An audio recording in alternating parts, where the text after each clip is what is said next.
নমস্কার প্রিয় দর্শক, আশা করি সকলে ভালো আছেন এবং সুস্থ আছেন এবং আগামী দিনে যাতে আপনারা ভালো থাকেন, সুস্থ থাকেন সে আশা করে আমার এই চ্যানেলে বিভিন্ন প্রকার হোমিওপ্যাথি স্বাস্থ্যসম্মত ভিডিও আপলোড করে থাকি। বন্ধুরা, আবারও আপনাদের সামনে আজকের হাজির হয়েছি হোমিওপ্যাথি স্বাস্থ্যসম্মত নতুন করে একটা হোমিও ওষুধ সম্বন্ধে ভিডিও আপলোড করার জন্যে, যে ভিডিওর মাধ্যমে আপনারা জানতে পারবেন বেলোডোনা হোমিও ওষুধের ব্যবহার সম্বন্ধে। বন্ধুরা, বেলোডোনা হোমিও ওষুধটা আপনারা কোথায় কোন রোগে ব্যবহার করবেন, কোন রোগের ক্ষেত্রে আপনার বেলোডোনা হোমিও ওষুধটাকে ব্যবহার করে আপনার রোগটাকে সমূলে নির্মূল করতে পারবেন, সে বিষয়ে বিস্তারিত আজকে আলোচনা করব। বন্ধুরা, অনেকের বাড়িতে কিন্তু এই বেলোডোনা হোমিও ওষুধটা রেখেছেন, অনেকেই রাখেন, কিন্তু বন্ধুরা এই কয়েকটা রোগের ক্ষেত্রে সীমিত রাখেন, যেমন গলা ব্যথা, মাথা যন্ত্রণা, এইসব রোগের ক্ষেত্রে।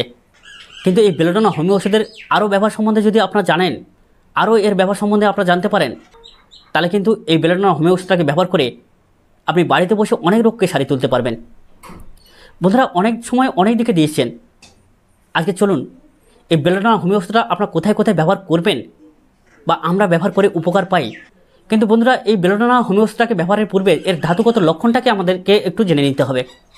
ধাতুগত লক্ষণ বলতে কি, বেলোডোনা কেমন প্রকৃতির রোগীর প্রতি ব্যবহার করা হয় বা বেলোডোনা রোগীগণ কেমন হতে পারে। বন্ধুরা, বেলোডোনা রোগীগণ যখন সুস্থ থাকে তখন কিন্তু ভীষণ কৌতুক প্রকৃতির হয়ে ওঠেন, রসিকতা করতে থাকেন, হাস্যরূপ কথাবার্তা বলতে থাকেন, যাকে বলা হয় কৌতুকপ্রিয়। কোনো প্রকার কষ্ট সে অনুভব করে না, খুশি মেজাজেই থাকেন। কিন্তু যদি একটু কোনো রোগে আক্রান্ত হয়ে থাকেন বা হয়ে যান, তাহলে ভীষণ কষ্ট অনুভব করতে থাকেন। এই কষ্ট এমনভাবে অনুভব করতে থাকেন যে কেউ তার কাছে গেলে সে বিরক্তি প্রকাশ করে। কেউ যদি তাকে জিজ্ঞাসা করে যে আপনার কি হয়েছে, সে রেগে ওঠে, চোখ মুখ লাল টকটকে থকথকে হয়ে যায়। এই রকম প্রকৃতি কিন্তু বেলোডোনা রোগী। বেলোডোনা রোগী কিন্তু রক্তপ্রধান ব্যক্তি, অর্থাৎ বলিষ্ঠ ব্যক্তি, রক্তপ্রধান ব্যক্তি। কিন্তু বন্ধুরা, একটা দিকে খেয়াল রাখবেন, এই বেলোডোনা হোমিও ওষুধ যদি অতিরিক্ত পরিমাণে অর্থাৎ বিষ মাত্রায় যদি প্রয়োগ করা হয়, সেখানে কিন্তু হার্টের সমস্যা হতে পারে। যেহেতু রক্তপ্রধান ব্যক্তির ক্ষেত্রে বেলোডোনা ভীষণভাবে কার্যকরী, বা রক্তপ্রধান ব্যক্তিরা এর ধাতুগত লক্ষণের মধ্যেই পড়েন, অতএব ওইসব ব্যক্তির ক্ষেত্রে যখন রোগ প্রবণ আকার ধারণ করে তখন কিন্তু বিষমাত্রায় বা অতিমাত্রায় ব্যবহার করবেন না। এবারে আপনারা বুঝতে পারছেন না হয়তো যে বিষমাত্রা বা অতিমাত্রা বলতে কি।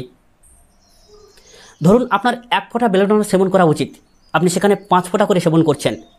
ধরুন আপনার সেখানে 3 বার ব্যবহার করা উচিত, 4 বার ব্যবহার করা উচিত, আপনি সেখানে ব্যবহার করছেন 10 বার। এটা হচ্ছে বিষমাত্রা বা অতিমাত্রা। অর্থাৎ সূক্ষ্ম মাত্রায় ব্যবহার করবেন, তবে কিন্তু আপনি ওই রোগটাকে সমূলে নির্মূল করতে পারবেন। অনেকের ভ্রান্তি ধারণা আছে যে সূক্ষ্ম মাত্রায় হোমিওপ্যাথিকে প্রয়োগ করলে এই 1 ফোঁটায় কি রোগ সারানো যায়? অবশ্যই করে সারানো যায় বন্ধু। আপনার যদি সঠিক সিদ্ধান্ত ঠিক হয়, আপনার যদি ডায়াগনোসিস ঠিক হয়, মন্ত্রের মতো উপকার পাওয়া যায়। এই বেলোডোনা হচ্ছে ইউরোপের এক প্রকার চারাগাছ থেকে প্রস্তুত করা হয় মাদার টিংচার হিসাবে। পরে পরে হোমিওপ্যাথি ফার্মাকোপিয়া অনুযায়ী একে শক্তিকৃত করা হয়, অর্থাৎ 1x, 3x, 30, 30x, 200, 1m এভাবে কিন্তু শক্তিকৃত করা হয়। এবং এই শক্তিকৃত ওষুধ দিয়ে চিরাচরিত পুরানো রোগকে কিন্তু সারিয়ে তোলা যায়। এছাড়াও বেলোডোনার সমস্ত রোগগুলো কিন্তু একই প্রকৃতির। যেমন জ্বরের ক্ষেত্রে এই জ্বর হলে এই ছেড়ে গেল, পেট ব্যথার ক্ষেত্রে বা পাকস্থলীর যন্ত্রণার ক্ষেত্রে এক্ষুনি হচ্ছে এক্ষুনি ছেড়ে যাচ্ছে। প্রত্যেকটা রোগের ক্ষেত্রে দেখবেন যে বেদনা থেমে যাওয়া আবার ফিরে আসা, থেমে যাওয়া আবার ফিরে আসা, একটানা কিন্তু রোগের প্রকাশ পায় না, বারবার ছেড়ে যায়, বারবার ফিরে আসে। এটাই কিন্তু বেলোডোনার আসল লক্ষণ এবং প্রকৃতি। বন্ধুরা, আজকের আমাদের যেহেতু আলোচনা যে বেলোডোনা হোমিও ওষুধটাকে কোন রোগের ক্ষেত্রে ব্যবহার করবেন, বন্ধুরা প্রথম যে রোগের ক্ষেত্রে আপনারা ব্যবহার করবেন সেটা হচ্ছে প্রাদায়িক পীড়া, অর্থাৎ প্রচণ্ড পরিমাণে বেদনাযুক্ত পীড়া, যেখানে প্রচণ্ড পরিমাণে ব্যথা এবং যন্ত্রণা অনুভব করেন। সেটা কী প্রকার? যদি আপনার বাগি, ফোঁড়া কিংবা কুচকি লেগে যায়, অনেকে দেখবেন কোমরের কাছে জয়েন্টে কুচকি নেমে যায়, অনেকের বাগি ফোঁড়া হয়। এই বাগি ফোঁড়াতে প্রচণ্ড পরিমাণে তীব্র যন্ত্রণা এবং ব্যথা অনুভব করে। অনেকের এই তীব্র ব্যথা বা যন্ত্রণাজনিত কারণে জ্বর এসে যায়। জ্বর এলে প্রচণ্ড পরিমাণে চোখ মুখ ছলছল করতে থাকে, কেউ কিছু বললে সহ্য হয় না, কেউ যদি তার রোগের কথা জিজ্ঞাসা করে সে রেগে ওঠে। এইরকম ব্যক্তির ক্ষেত্রে কিন্তু বেলোডোনা ব্যবহার করা হয়। বন্ধুরা দেখবেন বেলোডোনা কিন্তু রোগের প্রথম অবস্থায় ব্যবহার করা হয় বেশিরভাগ ক্ষেত্রে। যখন এই বাগি ফোঁড়াতে পুঁজ উৎপন্ন হতে শুরু করে তখন কিন্তু আর বেলোডোনার প্রয়োজন হয় না। ওই জন্য সর্বদা দেখবেন যতক্ষণ যন্ত্রণা এবং জায়গাটা তৈলাক্ত পদার্থের মতো থাকে বা চকচক করতে থাকে, জায়গাটা তেল মাখানোর মতো চিকচিকে করতে থাকে, চকচক করতে থাকে, লাল দগদগ করতে থাকে, ততক্ষণ কিন্তু আমরা বেলোডোনাকে প্রয়োগ করে থাকি। যখন পুঁজ উৎপন্ন হতে শুরু করে তখন কিন্তু আমরা লক্ষণ বিশেষে হিপা সালফার ব্যবহার করি, মার্সল ব্যবহার করি, মাইরিস্টিক অ্যাসিড ব্যবহার করি, এইসব ওষুধগুলোর প্রয়োজন হয়। বন্ধুরা, যেহেতু আজকের বেলোডোনা সম্বন্ধে আলোচনা, অর্থাৎ বেলোডোনা যে কোনো প্রাদায়িক পীড়ার প্রথম অবস্থার ঔষধ। বন্ধুরা, এবারে যে রোগের ক্ষেত্রে বেলোডোনাকে ব্যবহার করবেন সেটা হচ্ছে জ্বর রোগের ক্ষেত্রে।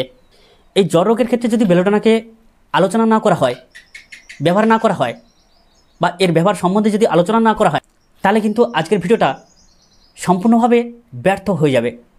বন্ধুরা, কোন জ্বরের ক্ষেত্রে বেলোডোনাকে ব্যবহার করবেন? যদি দেখেন যে প্রচণ্ড পরিমাণে জ্বর এবং সেই জ্বরে কেউ ভুল বকছেন, চমকে উঠছেন, বিছানা থেকে উঠে লাফাচ্ছেন, বিশেষ করে শিশুগণ প্রচণ্ড পরিমাণে জ্বরে দেখবেন বিছানা থেকে উঠে লাফায়, ভুল বকতে থাকে, প্রচণ্ড পরিমাণে ঘাম হয়ে যায়, চোখ মুখ থকথকে লাল হয়ে যায়, মাথা গরম, পা ঠান্ডা, অনেক সময় সর্দি থাকতে পারে, নাও থাকতে পারে। এটা কিন্তু বেলোডোনার প্রকৃতি। সঙ্গে যদি বাগি, ফোঁড়া বা কুচকি লাভার সাথে সাথে জ্বর আসে, তাহলে সেখানেও ব্যবহার করবেন বেলোডোনাকে। বন্ধুরা, গ্যাস্ট্রিক জ্বরের ক্ষেত্রে কিন্তু বেলোডোনাকে বেশি ব্যবহার করা হয়। ওই জন্য দেখবেন সর্দি না থাকা সত্ত্বেও যদি বেলোডোনার লক্ষণ পাওয়া যায়, সেখানে অবশ্যই করে দারুণভাবে কাজ করে। অতএব বেলোডোনা মাদার টিংচার যদি ব্যবহার করেন, তাহলে 5 ml স্বচ্ছ জলে 10 ফোঁটা কি 15 ফোঁটা বেলোডোনা মাদার টিংচার মিশিয়ে সেটাকে একটু ভালো করে ঝাঁকি দিয়ে নিয়ে 7 ফোঁটা করে দিনে 4 বার করে ব্যবহার করুন, দারুণভাবে কাজ পাবেন। শিশু হোক, যুবা হোক, এইভাবে আপনার ব্যবহার করবেন, মন্ত্রবোধ কাজ পাবেন। বন্ধুরা, এই বেলোডোনার জ্বরে কিন্তু আর কয়েকটা সিমটমের কথা আপনাদের লক্ষ্য রাখা উচিত। বেলোডোনার একটা বিশেষ লক্ষণ দেখবেন, প্রচণ্ড পরিমাণে ঘাম হয়। বেলোডোনার জ্বরের লক্ষণের ক্ষেত্রে প্রচণ্ড পরিমাণে ঘাম থাকে। যদি দেখেন যে কোনো রোগী তার ঘাম বের করে দেওয়ার জন্য কোনো বস্ত্র দ্বারা আবৃত রাখছে, কিংবা তার দেহে যে বস্ত্রটা আবৃত থাকে সেই স্থানে বেশি ঘাম হয়, বা যে পাশটা চেপে সে বিছানায় শুয়ে থাকে সেই পাশটা প্রচণ্ড পরিমাণে ঘাম হয়, ঘাম দিয়ে জ্বর বিচ্ছেদ হয়ে যায়, অর্থাৎ জ্বর ছেড়ে যায়, আবার পুনরায় কিন্তু জ্বরের পুনরাবৃত্তি ঘটে, জ্বরটা আবির্ভাব হয়। এইরকম যদি দেখেন যে জ্বরটা ঘাম দিয়ে ছেড়ে যাচ্ছে, আবার পুনরাবৃত্তি ঘটছে, তাহলে অবশ্যই করে সেখানে কিন্তু বেলোডোনা মহৌষধ 30 বা 200 potency দিনে 2-3 বার করে ব্যবহার করবেন, অবশ্যই করে কাজ পাবেন। বন্ধুরা, বিশেষ করে আমার অভিজ্ঞতা অনুযায়ী আমি লক্ষ্য করে দেখেছি যে শিশুদের জ্বরের ক্ষেত্রে কিন্তু বেলোডোনা মাদার টিংচার বেশি কাজ করে, আর বড়দের জ্বরের ক্ষেত্রে কিন্তু বেলোডোনা 30-200 potency এগুলো কিন্তু বেশি কাজ করে। কিন্তু লক্ষণ অনুযায়ী বেলোডোনাকে যেখানে ব্যবহার করা উচিত সেখানেই কিন্তু ব্যবহার করতে হবে, এটুকু বললাম। তাহলে জ্বর রোগের ক্ষেত্রে আপনার বেলোডোনা কোথায় ব্যবহার করবেন সেটা কিন্তু আলোচনা করে নিলাম। বন্ধুরা, এবারে আসি কাশি রোগের ক্ষেত্রে। যদি দেখেন যে দিনের বেলা ততটা কাশি হয় না, কিন্তু রাত্রে হলেই প্রচণ্ড পরিমাণে কাশি হয়, এই রাত্রে যদি কাশি বৃদ্ধি হয় এবং সঙ্গে যদি গলা ব্যথা থাকে, তাহলে অবশ্যই করে আপনি ব্যবহার করবেন বেলোডোনা। শুষ্ক কাশি, ঢাক বা বাদের মতো বা কুকুরের আওয়াজের মতো অনবরত ঘং ঘঙে কাশি, ঢং ঢঙে কাশি হতে থাকে, রাত্রি হলে বেশি হয়, তা অবশ্যই করে সেখানে বেলোডোনা 30 বা 200 potency দিনে 2-3 বার করে ব্যবহার করবেন। বন্ধুরা, বেলোডোনার কাশি দেখবেন কাশতে কাশতে পেটে ব্যথা, যদি কাশতে কাশতে পেটে ব্যথা লাগে এবং পেটে ব্যথা লাগার ভয়ে যদি কাশি বন্ধ করতে চায়, কোনো রোগী ভয় পায়, তাহলে সেখানেও বেলোডোনা ব্যবহার করবেন, দারুণভাবে কাজ পাবেন। কারণ গ্যাস্ট্রিক জনিত কাশি হলে বেলোডোনাও দারুণভাবে কাজ করে। বন্ধুরা, এবারে আসি টনসিলের ক্ষেত্রে। বন্ধুরা, এই যে গরম পড়েছে, এই গরমকালে অনেকে প্রচণ্ড পরিমাণে বা অতিরিক্ত পরিমাণে ঠান্ডা পান করে।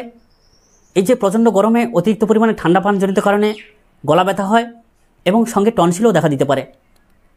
বন্ধুরা, যদি দেখেন যে গলা ব্যথা প্রচণ্ড পরিমাণে লাল আকার ধারণ করেছে, টকটকে লাল, সেখানে কিন্তু আপনার ব্যবহার করবেন বেলোডোনা।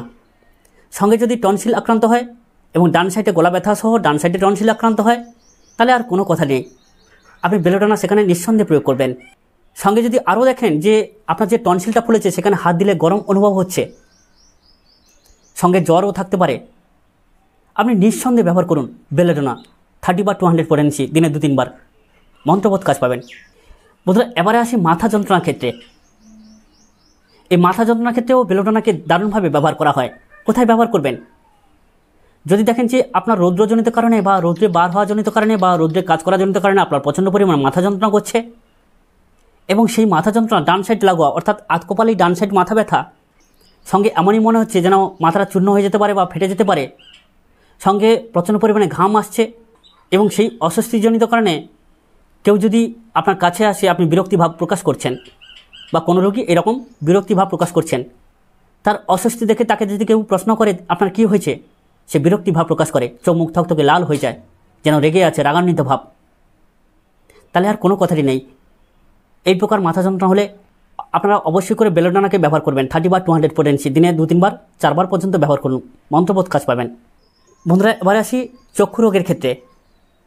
যদি দেখেন যে কোনো ব্যক্তির এমনই মনে হয় যে চোখে যেন কী একটা পড়ে গেছে, কড়কড় করছে এবং চোখ ভীষণ প্রকৃতির লাল আকার ধারণ করেছে, সেখানে কিন্তু আপনারা অবশ্যই করে বেলোডানাকে ব্যবহার করবেন। যদি সঙ্গে চোখটা লাল আকৃতির সাথে সাথে প্রচণ্ড পরিমাণে ব্যথা থাকে, তাহলে অবশ্যই করে সেখানে বেলোডানা আরও মহৌষধ হিসেবে কাজ করবে। বন্ধুরা, যদি এমনই মনে হয় যে চক্ষু লালের সাথে সাথে চোখ কড়কড় করছে, চোখে জল কাটছে, সঙ্গে চোখে প্রচণ্ড পরিমাণে ব্যথা আছে, এবং যদি দেখতে পান যে দিনের আলোতে কোনো কিছু হয় না, কিন্তু রাতে বাতির আলো বা লাইটের আলো তার সহ্য হয় না, ভীষণ প্রকৃতির কষ্ট অনুভব করতে থাকে, তাহলে অবশ্যই করে সেখানে কিন্তু বেলোডানার প্রথম ঔষধ। বেলোডানা 30 বা 200 পোটেন্সি দিনে 2-3 বার করে ব্যবহার করবেন, অবশ্যই করে কাজ পাবেন। যদি সূর্যের আলো সহ্য না হয়, সেখানে অ্যাকোনাইট ব্যবহার করতে হয়। যদি বাতির আলো বা লাইটের আলো সহ্য না হয়, সেখানে কিন্তু বেলোডানাকে ব্যবহার করতে হয়। এই পার্থক্যটাকে আপনারা গুলিয়ে ফেলবেন না, অবশ্যই করে আপনারা ব্যবহার করবেন, মন্ত্রবোধ কাজ পাবেন। বন্ধুরা, এবারে আসি পাকস্থলী পীড়ার ক্ষেত্রে। আমরা জানি পাকস্থলীর স্থান কিন্তু ডান সাইড। এই ডান সাইডে যদি কখনো দেখেন যে তীব্র ব্যথা যন্ত্রণা অনুভব করছেন এবং সেই ব্যথাযুক্ত জায়গায় যদি চেপে রাখা হয় বা কেউ যদি হাত দেয়, সেই হাতটুকু সে চাপা সহ্য করতে পারে না, এমনকি যদি কাপড় পরা থাকে সেই কাপড়ের স্পর্শ বা ভার সে সহ্য করতে পারে না, এমন প্রকৃতির কষ্ট সে অনুভব করে, এবং তাকে যদি তার রোগের কথা কেউ জিজ্ঞাসা করে সে রেগে ওঠে, ক্ষিপ্ত হয়ে যায়, তাহলে আর কোনো কথা নেই, সেখানে কিন্তু বেলোডানা ব্যবহার করবেন। বেলোডানা 30 বা 200 পোটেন্সি দিনে 2-3 বার করে ব্যবহার করুন, অবশ্যই করে কাজ পাবেন। বন্ধুরা, এবারে আসি ডিম্বকোষের ব্যথার ক্ষেত্রে। এটা কিন্তু সম্পূর্ণ মহিলা সম্পর্কিত একটি রোগ। যদি দেখেন যে ডান ডিম্বকোষে ব্যথা অনুভব করছে এবং সেই ব্যথার সাথে সাথে অতিরিক্ত পরিমাণে ঋতুস্রাব হচ্ছে, রক্তস্রাব হচ্ছে, এবং সেই রক্তস্রাব প্রচণ্ড পরিমাণে গরম প্রকৃতির এবং অতিরিক্ত টকটকেল উজ্জ্বল বর্ণের, গরম অনুভব করে, গরম প্রকৃতির রক্তস্রাব, সেখানে কিন্তু বেলোডানাকে প্রয়োগ করবেন। বেলোডানা 30 বা 200 পোটেন্সি দিনে 2-3 বার করে ব্যবহার করবেন। বন্ধুরা, এছাড়াও যদি দেখেন যে সন্তান প্রসবকালে ফুল ছিঁড়ে যাওয়ার পরে প্রচণ্ড পরিমাণে রক্তস্রাব হচ্ছে এবং সেই রক্তটা প্রচণ্ড পরিমাণে গরম প্রকৃতির এবং জবা ফুলের মতো টকটকে লাল বর্ণের, তাহলে আর কোনো কথাটি নেই বন্ধু।